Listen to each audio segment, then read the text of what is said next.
Welcome to Take the Weight Out of Weight Loss with your host, Natasha D'Souza. Here we'll be discussing the challenges and strategies for managing emotional eating and achieving sustainable weight loss. Join us as we explore the science and psychology behind emotional eating and weight loss while learning how to make lasting changes in your life. Hi everyone, and welcome to Take the Weight Out of Weight Loss with Natasha. Today, I have with me a very, very special guest, someone that I've been rooting for the past 2 years, and she's blown me away in so many ways, and I can't wait for you to meet her. Lynsey Williams. We're going with Williams, right? I was like, at one point, I was like, Lynsey Mitchley, but I was like, no, Lynsey Williams, who has accomplished over 35 kilos. I think a bit more this morning after what you just told me.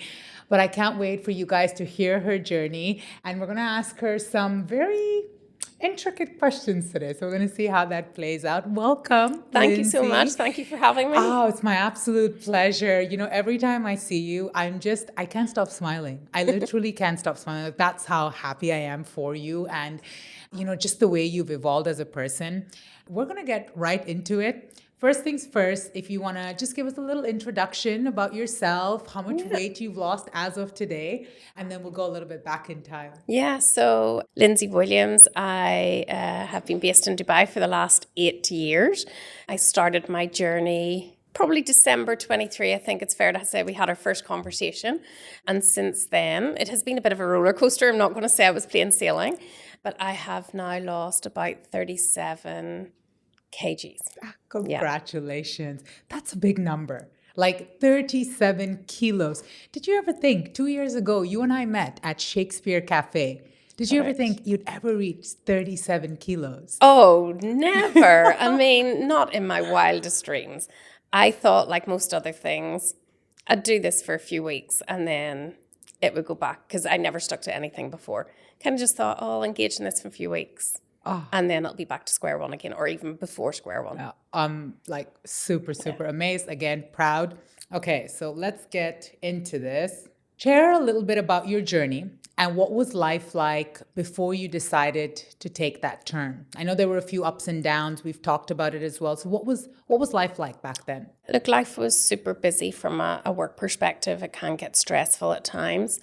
I had moved out to the region as well by myself 8 years ago, and I have a really good squad here. I'm not going to take away from that, but, you know, life does get a bit lonely and, you know, some family stuff happening. My father doesn't have the best of health. And of course, being an expat kid, you're always worried. But then with that kind of thing happening, there's an element of extra worry and a bit more stress as well. And I think I just got into a situation, even with COVID and stuff happening and the lockdown, where, you know, kind of eating to feel, you know, I was happy, I ate. I was sad, I ate. I was depressed, I was ecstatic, I ate. And a lot of it was probably a little bit more alone. It wasn't necessarily that I was a big eater in groups or anything, but definitely in that point when you're at home alone, it kind of just was the easy solution. Also living in Dubai, probably more so than the UK, we have a life of convenience. So everything can be delivered in super quick time. So there's no real reason not to order that, you know, delivery from the supermarket with your family size bag of chips or Maltesers or whatever. So it kind of just became a bit of a bad habit and a bit of a bad loop that I got into as such. Yeah. And so what was your turning point when you had reached out to me? What was the, let's say, breaking point for you? Look, I knew I wasn't happy with my weight for a long time. I'd always tried these fad diets, would start on something, a few weeks later, crash and burn, and not just put on the weight that I'd lost, but put on potentially even more weight. Your profile popped up on Instagram one day. I still to this day could not tell you why I thought of pressing the button, but I pressed the button. We had that first very short online conversation, and then, like you say, we met in Shakespeare. To this day, I still don't know what made me press that button that day, but I'm obviously very grateful that I did. Yeah, you were in Ireland, I believe, was, at yes. the time, home for the holidays. We had our call, you came down, we spoke, and it was, you know, the one thing I always say about you, and I've even said it to you over our calls, is that you always, even though you hated it at times, you always tried it. You're like, I don't know why you're making me do this, but I'll bloody try it. You'd roll your eyes. And so I'd always, so maybe that's what it was. You were just thinking to yourself, this could be it. Let me just try it. Maybe it won't work out. And I know you touched a little bit on this just a few moments ago, but what were some of the emotional eating struggles, like exactly the eating struggles? I know there was a Turkish delight. We spoke a lot about Turkish delight. Was it sweet? Was it savory? Was it moments after work? It was probably more savory than sweet, but I'm not going to lie. There were the family size chocolate bars. There were, multiple things.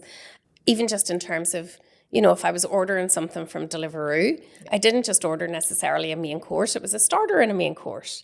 So it wasn't always just restricted to sweet or savory. I think it was more about the volume as well. And it was, like I say, if I was happy, it was a reason to get more because I was celebrating. If I was sad, it was a reason to eat because eat your feelings away. Yeah. So there was no one particular trigger. I think it was more as well portion control. Absolutely. What about secretive eating? Because we spoke about how you eat in front of people and you're like, no, Natasha, there I'm good. There I'm really, really good.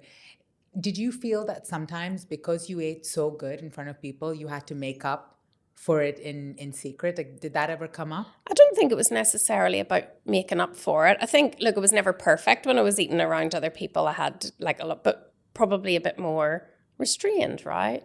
And I don't think it was necessarily about making up. I think it was just, I think maybe there was an element of boredom in it as well. Maybe some loneliness, some stress, just different emotions, and maybe not really thinking about how to manage them in a different way. Yeah. This was kind of the easy route, and growing up we were told clear your plate. If you don't finish this, you don't get dessert, etc., etc.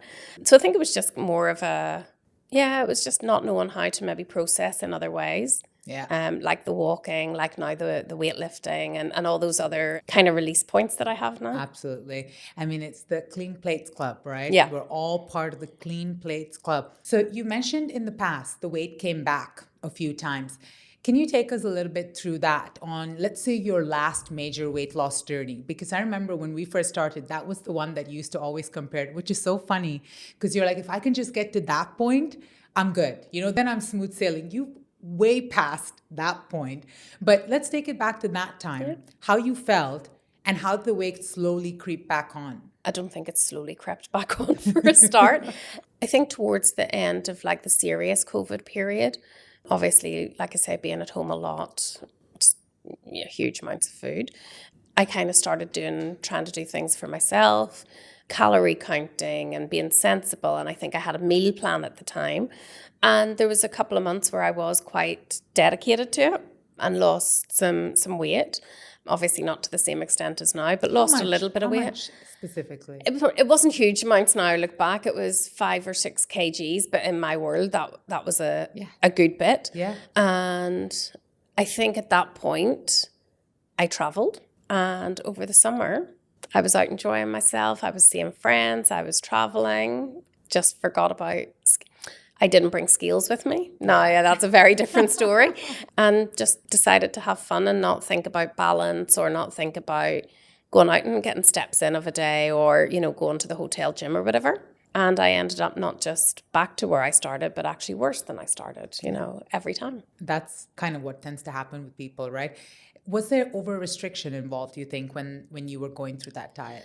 Maybe not in that one in particular. There was definitely some restriction, but maybe not so bad. But I've definitely done other diets before where I've restricted carbs, where I've restricted, potato. I'm Northern Irish. We love our potatoes, Exactly. Where I've restricted like no chocolate, no something. And I've come to learn that none of that was successful. I can't restrict. I think what I've come to learn through all the work in the last 18 months or so has been about balance. Yeah. So not restricting. I can go and have that piece of chocolate, but I have a piece of chocolate, not a whole bar. Yeah. I have one potato. I don't need 14 potatoes, whatever. So I think, I definitely used like fad diets and restrictive diets in the past, and it just didn't work. I mean, the diets that I've heard of, myself included, cabbage soup diet, I went on a lemon juice diet. Yeah. I've done all of it. And if you talk to keto, exactly. Everything. Keto, Mediterranean, Atkins. Like I've been there, done that. I completely understand. And So I want to know now, go through your firsts, because in the past 18 months, you've had a lot of firsts, right? And I've got to experience some of the firsts with you. So we'll start with our first month together. Yes. Okay. How was that? Because it was once, we went deep. I tried to go deep and you were like, okay, Natasha, we're going to see, right? But over time, there was a lot of change. There was a lot of, you could see the body's and the mind's rigidity to what are you trying to do? What are you trying to do to me that I don't already know? But how was that first month for you looking back now? I think when we tried to talk about maybe feelings and softer things, it was very difficult. I'm not really that type of person generally. I think what I tended to do in that first month was, from a work perspective, I was in an event for 3 weeks where you're fed regularly, there's so many snacks, etc. So I think my biggest focus in those 3 weeks was trying to find balance, trying to not overeat, trying to kind of at least set some boundaries. And I think rather than the more maybe emotional side of it, I was very much focused on the food side of it and how we could navigate that. Yeah. Definitely. That was kind of my Absolutely. focus. Yeah. And you aced it. And I remember looking back, that event was so pivotal because you were like, Natasha, this is where, what was it, quiches? It's like it's not even the lunch or the breakfast. It's the Canapes. Canapes, like the breakfast, the mid-morning and afternoon snacks. Just, so tempting and so delicious as well. I mean, I'm not going to lie, but it was trying to navigate that. So I think my focus, rather than necessarily being as open to the emotional side, was definitely the more, like logistical, like how do I do this? Absolutely. Actual food in my mouth. I believe the way we do one thing in life is the way we do everything, right? And so I'm sure you say this at work as well, skills are transferable. So when I seen the way you were operating, I was like, okay, so how she's operating at work is how she's trying to maneuver this right now. And you're like, okay, this is how it's going to be. And I'm going to plan it out. And it was a project. Exactly. Yep. That's exactly it. And you were acing it. Like, let's be honest, you were acing it. Then let's go into our first workout together. I believe it was Boxica. Was it Boxica where we met for our first workout together? Oh, and I died. Yes, I forgot. That was horrendous. I think you almost killed me that day. And I said, hey, Lynsey, do you want to come back? You're like, no, thank you. Like, that's not Definitely happening. not. I think physically, look, it's a great workout. I've subsequently done it. I've done, for example, boxing and platform and stuff as well. I think mentally and physically, I wasn't quite ready for that level of intensity. The walking, the swimming was getting me into a good place. Yeah. I think at that point I realized I had I had bitten off more than I could chew on that day. Yeah.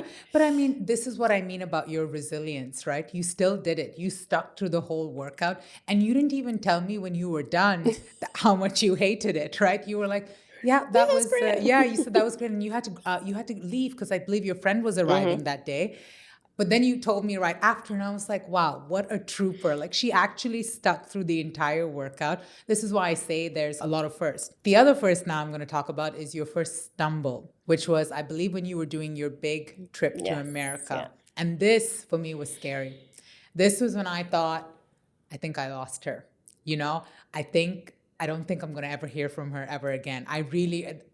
That's where, and for me, and I've said this to you many times, I take clients so personally. That journeys for me, every single thing that they do is so personal. And that for me, it was a stumble. It was a stumble along the way.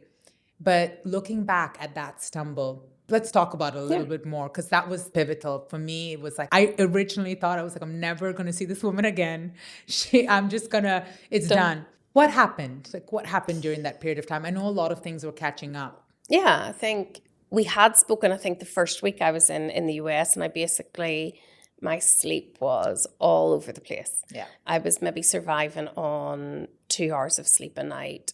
There were a lot of events happening. I was trying to do my business as usual type work with Middle East. It was just a crazy time. There was some personal stress as well.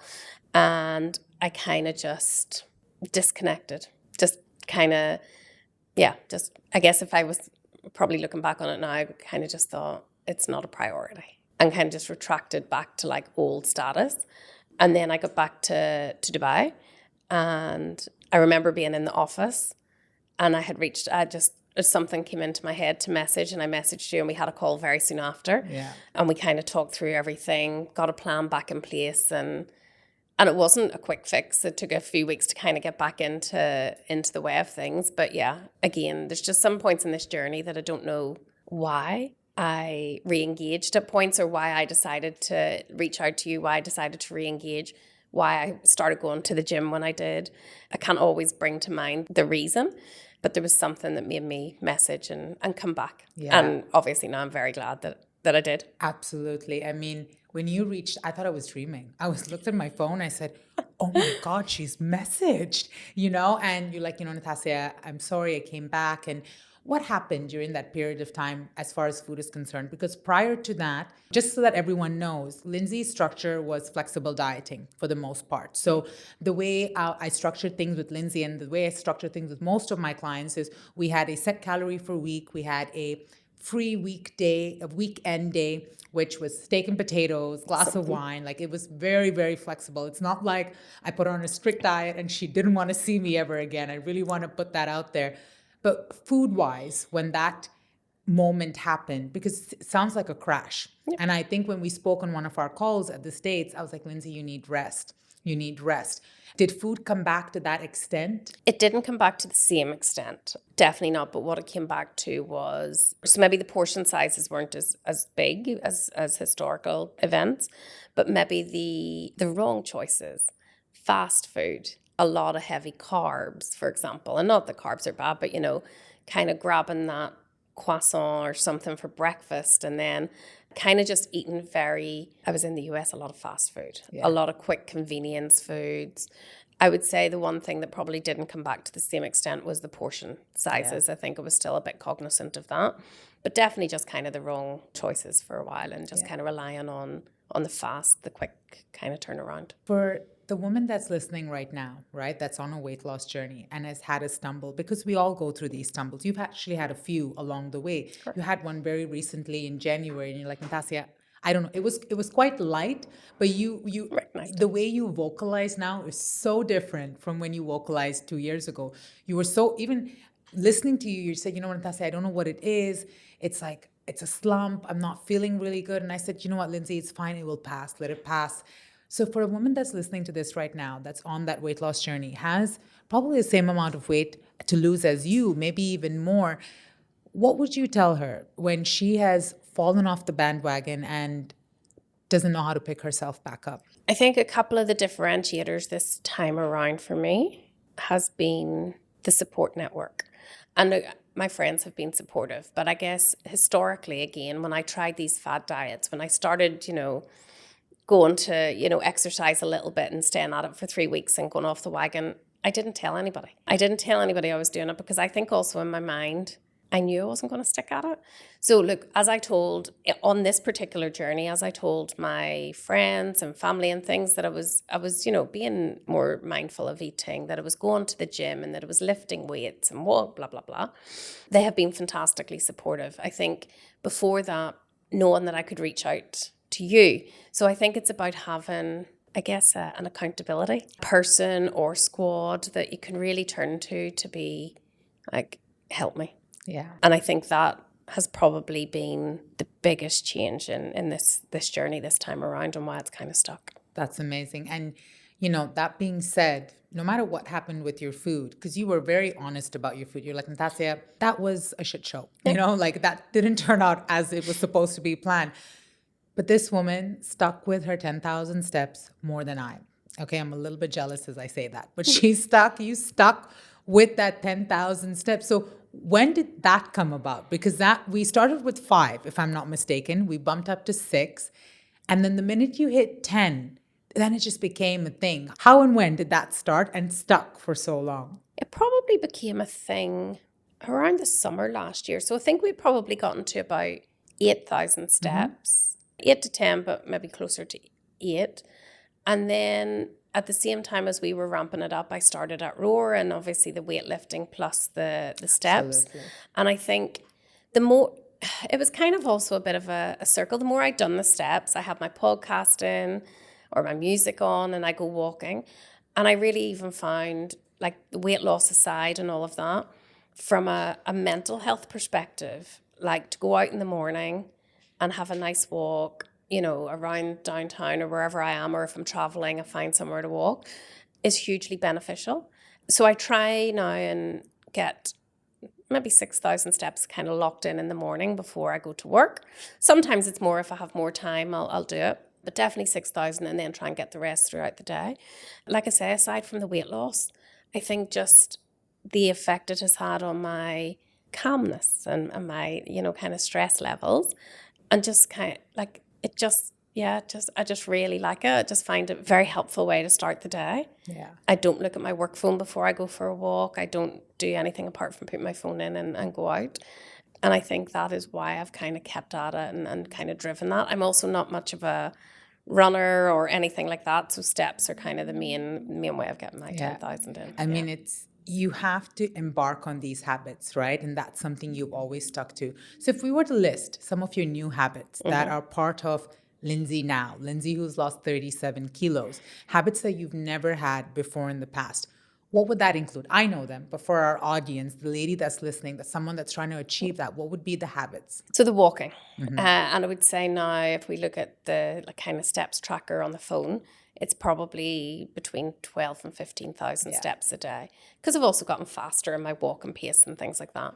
So that's a big habit. Yeah. Last July, I signed up to Roar, and Game I now changer. lift weights. Right now I'm doing 4 times a week. I have done 3 times a week in the past, and that has been a game changer in terms of kind of the shape and the toning and all of that. And again, linking it to mental health, not just the weight loss, but the mental health, the stress levels. And I think the combination of those, my sleep still isn't 100%. I still do have some issues with sleep, but it's phenomenally better than it was 18 months ago. And that's a combination of those. I think the other habit is mindful. I would call it mindful eating. Yeah. I think when we first started out in this, or even actually when I probably done the previous kind of weight loss start, I went into intermittent fasting. I was very like militant. My alarm was set on my phone. I had an app. Even if I was starving, I would not eat before that alarm went off. But I think I've also got to a stage now where I'm more mindful. So if I wake up or if I get hungry at 9 a.m., I'll eat at 9 a.m. Yeah. If I'm not hungry, I'll just hold off and have it later. And I think the other habit is portion control. So do I need to have a whole like side of fries to myself? No, I can probably have a couple of fries. Like I say, the family bar of chocolate. No, I can have a square of chocolate and be very happy. So I think, even getting involved in like group exercise classes now and trying different sports and things that I would never have done.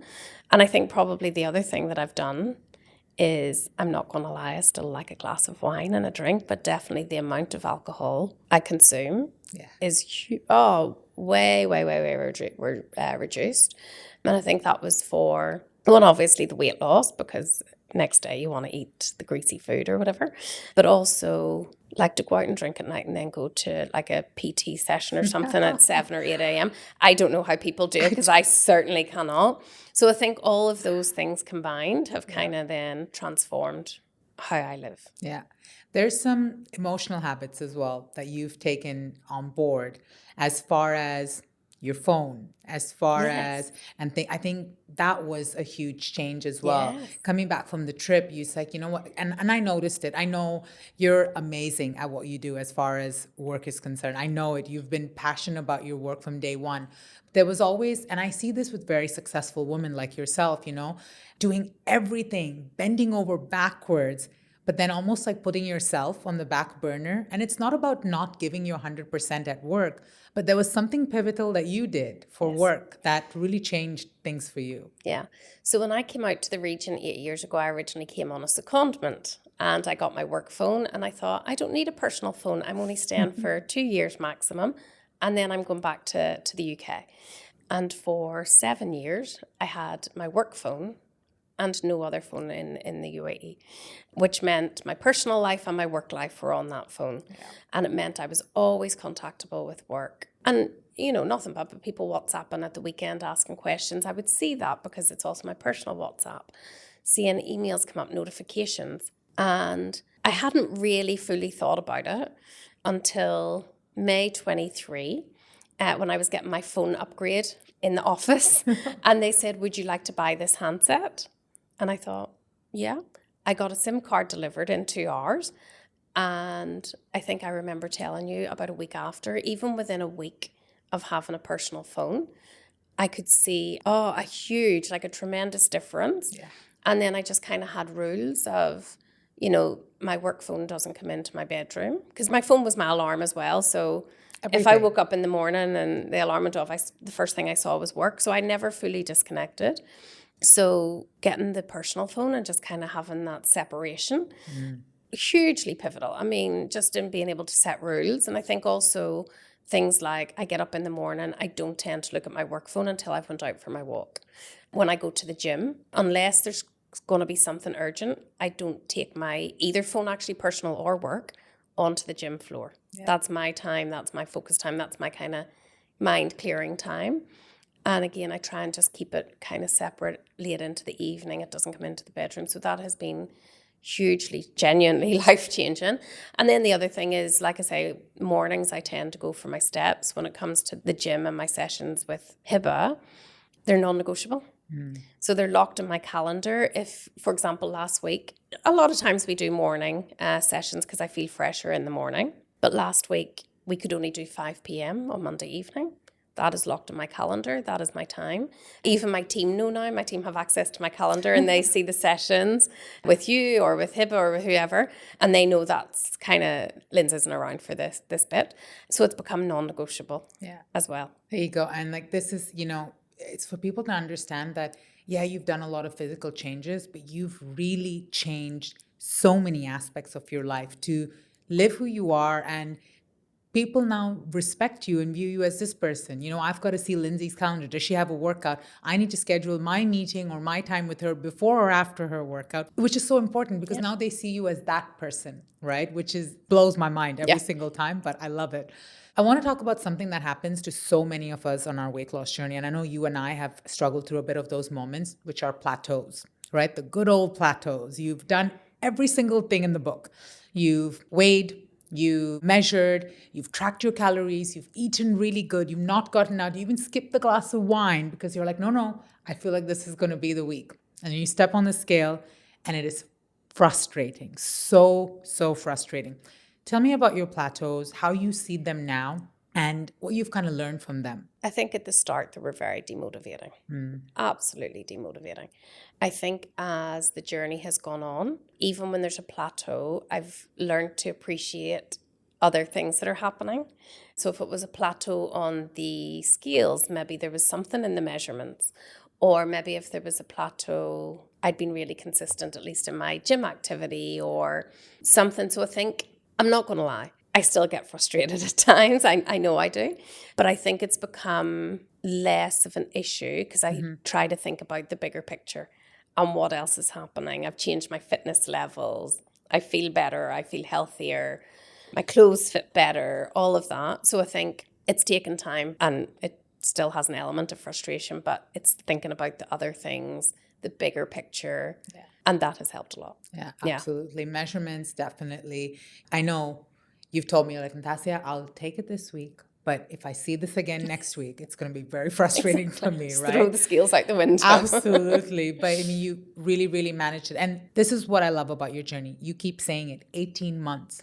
This was not 8 weeks. This was not 12 weeks. This was not 16 weeks. This was 18 months for you to get here. And I really want to emphasize that, that, you've made all these changes. They didn't happen overnight. Oh, like, let's just face it. Even the phone came out in May and you're like, I think this is time, right? So now that you mentioned Roy, I also want to talk about your weightlifting because for women, as we mature, weightlifting is so huge. We think, oh no, I've got to do all these bouts of cardio to shed that fat off.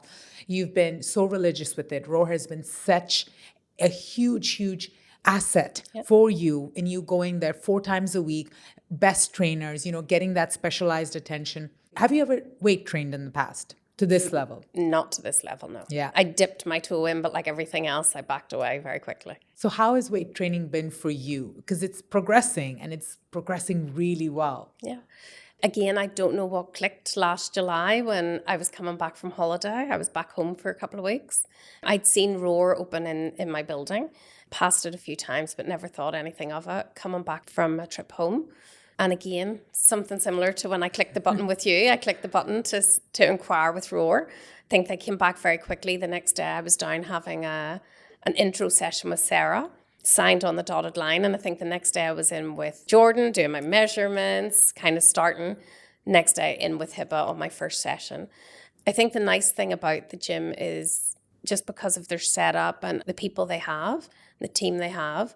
Like I was going in, 25 kgs heavier than I am now. I wasn't confident in the gym. I felt like a complete idiot, to be fair, to be very honest. But they didn't make, I think historically when I've tried to go to gyms, I've always felt very intimidated, very overwhelmed, just kind of backed away. I think the nice thing about going to there is because it's private, there's not like big grunting men all around the place.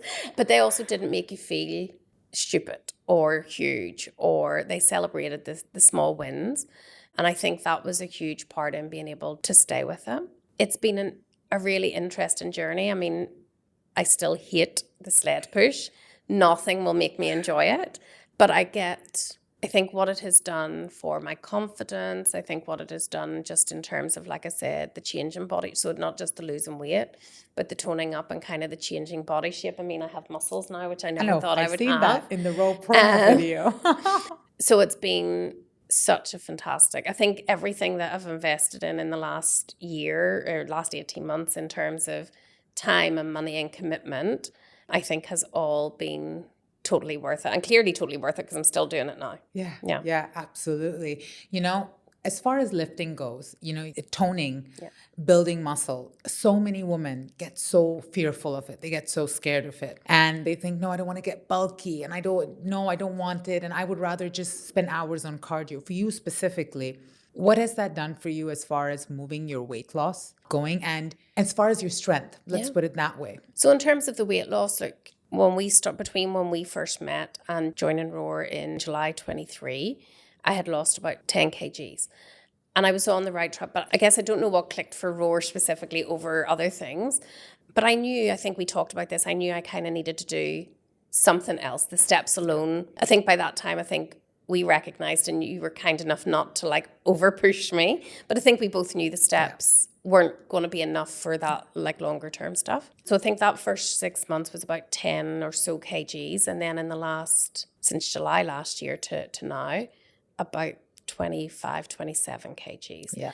Again, it hasn't been a smooth process. When I went home at Christmas and we measured after, there was an upward trend rather than downward. And there's been a couple of bumps along the way. I would say between July and Christmas last year, I was traveling a lot for work, so I wasn't consistent.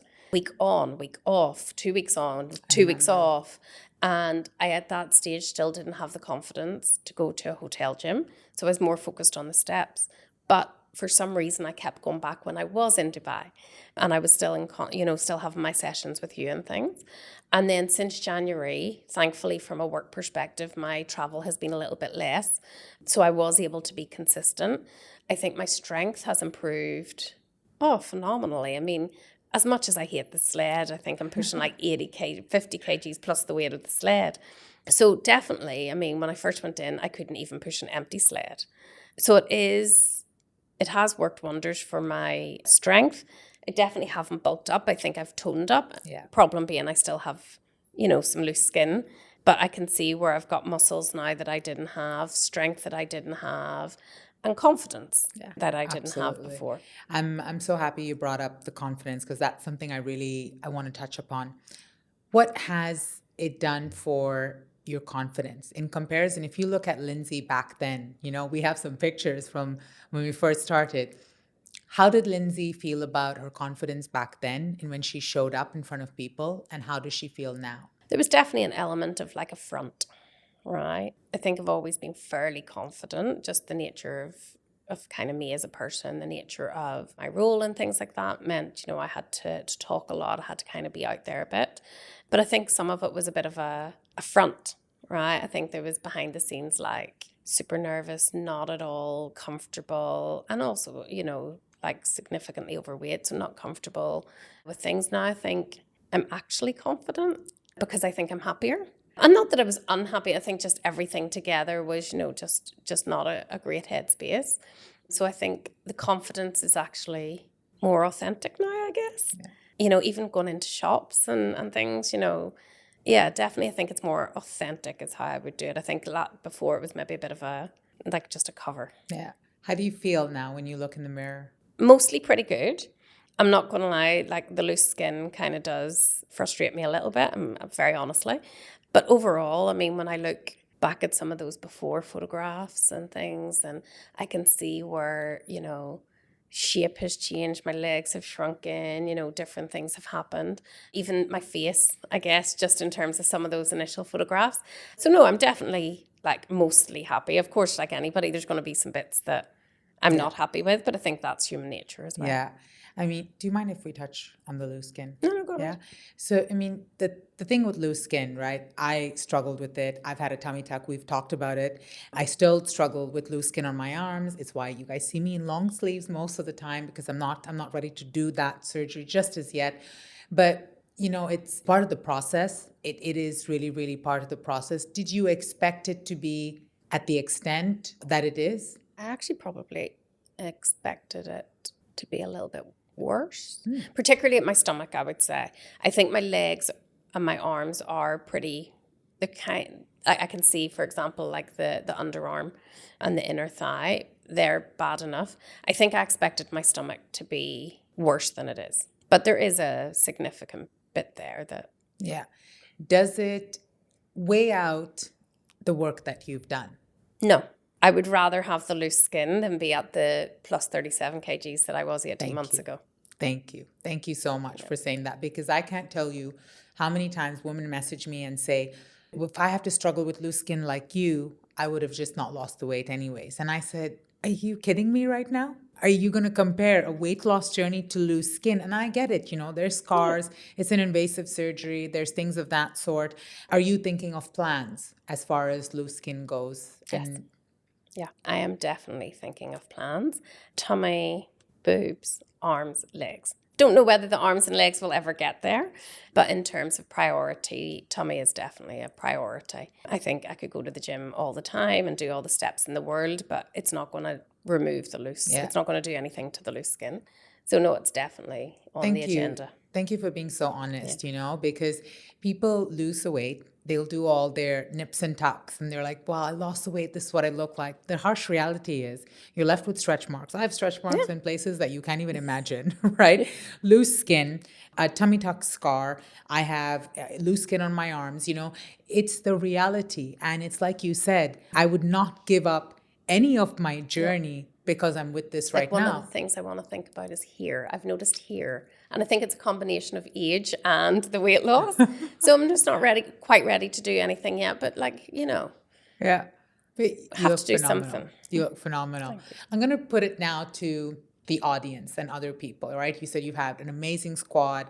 And so I want to see, how are people receiving Lynsey now, right? It could be friends. It could be people that have met you for the first time. What's that experience like? Oh, my friends are super supportive. I had told my close friends about some of the journey, particularly as I've gotten into the weightlifting and stuff like that. More close friends and family have been aware of, me going to the gym and being committed. I didn't make a big kind of deal about it with a lot of people. And it's only been in the last few months that kind of a lot of people have really seen the difference. And then obviously I've posted a few things on Instagram, which is kind of them people that I haven't seen in a while, being like, oh my God, this is amazing. So I've had such phenomenal support, like genuinely phenomenal support. Everybody's really happy for me.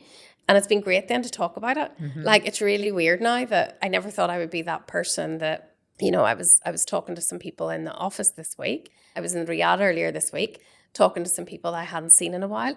And we're talking about, my weightlifting 4 times a week. And this is what I do. And I'm on a podcast on Thursday and blah, blah, blah. Like, to think that I would be having those conversations is, so strange. Like, different person, genuinely different person. Yeah. Well, you earned it, right? You put in the work. I always truly believe that people that put in the work, it's going to pay off. It's going to pay off in any shape or form. There's no easy way out of it. You went through the ups, the downs, the lows, the highs, I don't want to do this anymore. The roller coaster, like a true roller coaster. Yeah.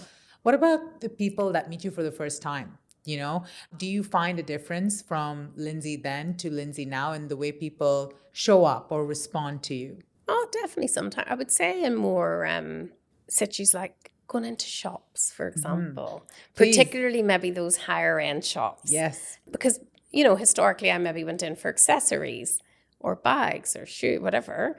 But now there is kind of a different perception when you walk in because you do fit into their clothes now. Yeah. And that's probably where I've seen the kind of biggest change in terms of engagement. Yeah. What's the change that you notice when you walk in? They're probably more welcoming. They're probably more facilitating in terms of, you know, what are you looking for? How can we help you? It's a bit of a weird dynamic, but yeah. And in the past, when you walked in, yes, you were going in for jewelry, but what was their take when you walked in? Oh, definitely not as engaged. Like, definitely not as engaged because I'm probably not going to, you know, be as you know, maybe spend as much as other customers or something. Or I don't know what it is, but definitely I've noticed particularly in some stores where you do get a different reception. Yeah, absolutely. Yeah. I mean, I've noticed that as well, right? I could never fit into clothes growing up, could never. And then you walk into stores and suddenly everyone's bending over backwards for you. And it's like, can I put this in the trial room? And I was like, really? That's what it feels like, you know, and that's the honest truth. It happens, right? We can't, you can fight for body confidence. You can sit here and talk about it, but it does happen. You can't change another person's mind. There was another topic. I just recently spoke about this on my Instagram as well, which was weight loss jealousy, right? Which is, I think it doesn't get talked about enough. I've seen clients that I've seen it all the time saying, you know what, Natasha, my sister, someone as close as my sister now has a snubby comment to make anytime I'm out because I've lost 10 kilos or because I've lost 20 kilos. And she's like, I just can't believe I'm hearing this from family and friends. Have you noticed that or have you sensed it even a little bit? I have to admit, my close friends, my family, my circle have been the most supportive, like cheerleading me since I opened up and talked about things and talked about the journey. They have been super supportive. I mean, I couldn't ask for better support. I think where I've seen more jealousy and a little bit, you know, oh, look at her, has been maybe more acquaintances and maybe more distant colleagues, for example.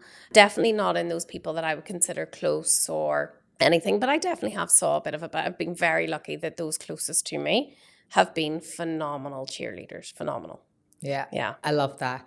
You know, and that's what we want. But it's always people that know you and are just kind of wondering, well, you think you're too good now, you know, and things of that sort. You know, I'm going to ask you an Ozempic question. I just have to because it's going to cross people's mind in this day and age, right?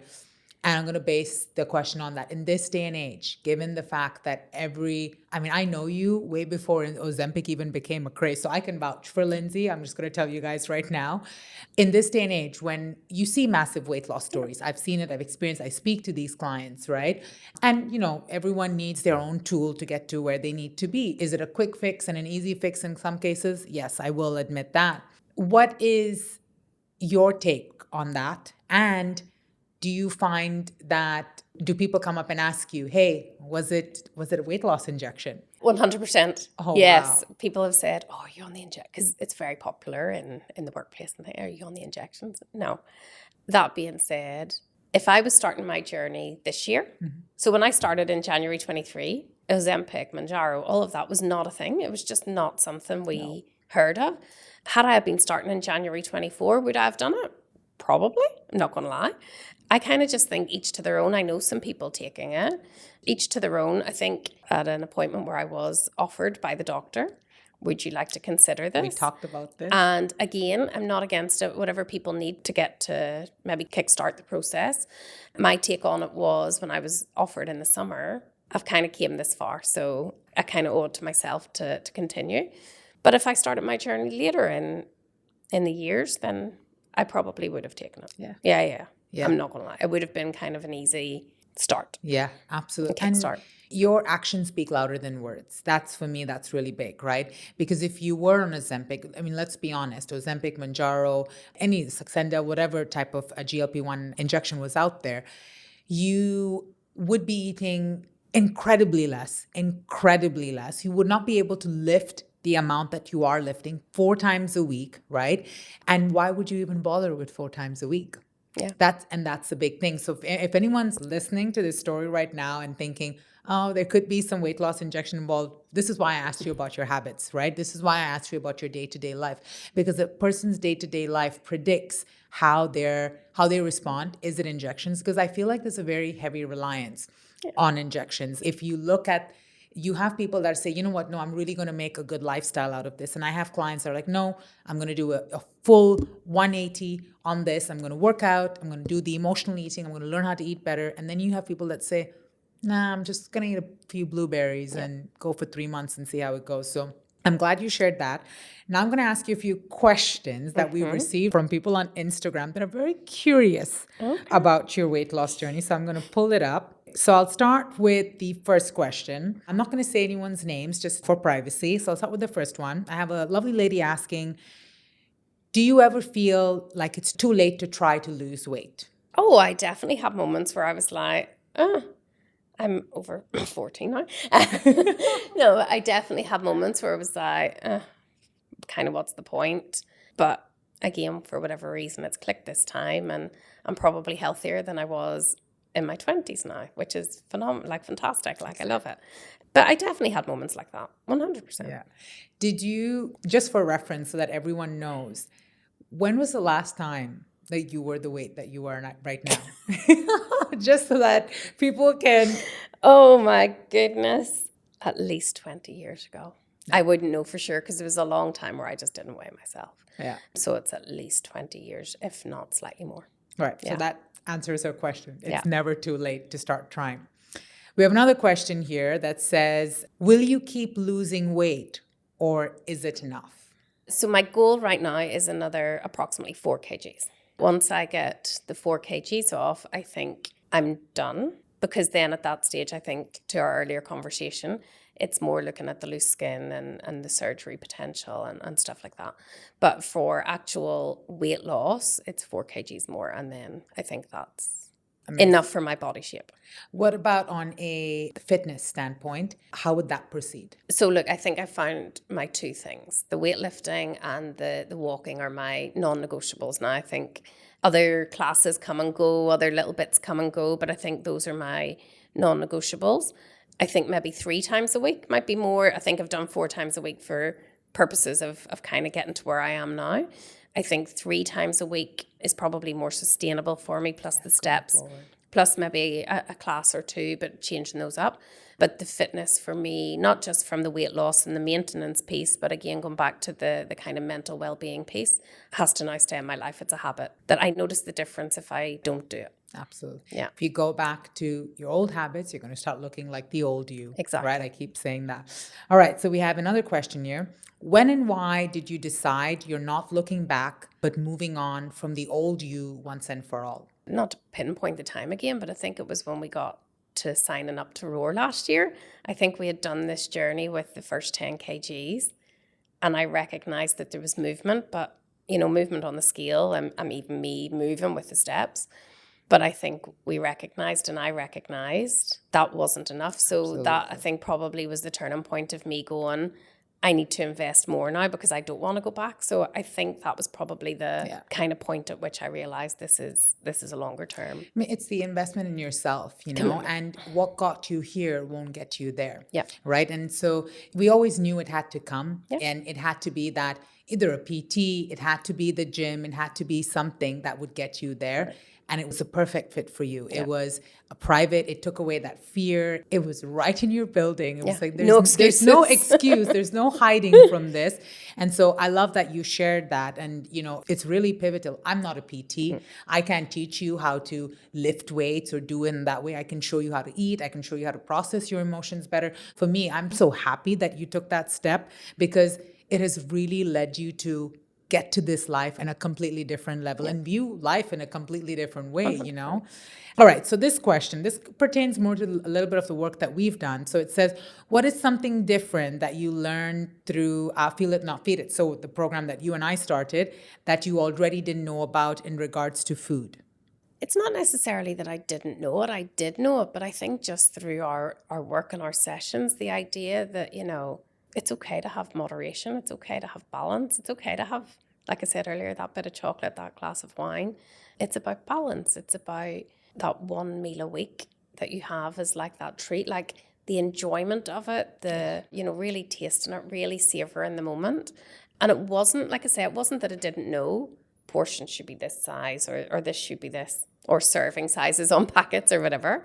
But I think being more aware of it, being more mindful of it, talking about it, and it just helped to really bring it to the forefront of my mind and make me more aware of it, I guess. Yeah. All right. So what does eating look like for you going forward once you're done the 4 kilos? What does that daily eating schedule or eating food look like? I know there's balance, and you've been great about the balance overall. But what is that going to look like once you hit that 4 kilo loss mark? It's still going to be that mindful approach. Am I hungry? Will I eat? Or I will eat.